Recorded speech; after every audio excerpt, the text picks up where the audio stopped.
Welcome to Vicky Velayudham vlogs. இந்த வீடியோவில் உங்களுக்கு நியூசிலாண்டில் கிரிக்கெட் மேட்சஸ்லாம் எப்படி நடக்கும், ஸ்டேடியம்லாம் எப்படி இருக்குன்றதை உங்களுக்கு காமிக்க போகிறேன். போகலாம்.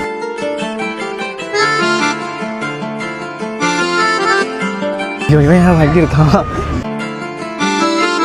செம்மையாக இருக்குல்ல. நியூசிலாண்டில் கிரிக்கெட் விளையாடுறது பார்க்குறதும் இந்தியாவில் கிரிக்கெட் விளையாடுறது பார்க்குறதும் நிறைய வித்தியாசம் இருக்குது. என்ன மேஜர் வித்தியாசம் அப்படின்னா, ஜென்ரலாக இந்தியா மேட்சஸ், டெஸ்ட் மேட்சஸ் அந்த மாதிரினாலுமே ஒரு மாதிரி எனர்ஜி லவுடாக இருக்கும். இங்கே வந்து கம்ப்ளீட்டாக ஆப்போசிட். இங்கே சத்தமாக இல்லாமல் காற்று நல்லா ப்ரீஸியாக ரிலாக்ஸ்டு வைப்புன்னு சொல்லலாம். இங்கே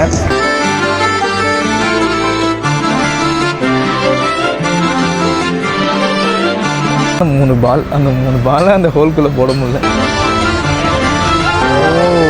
மேட்ச் இது வரைக்கும் நல்லா போயிட்டுருக்கு.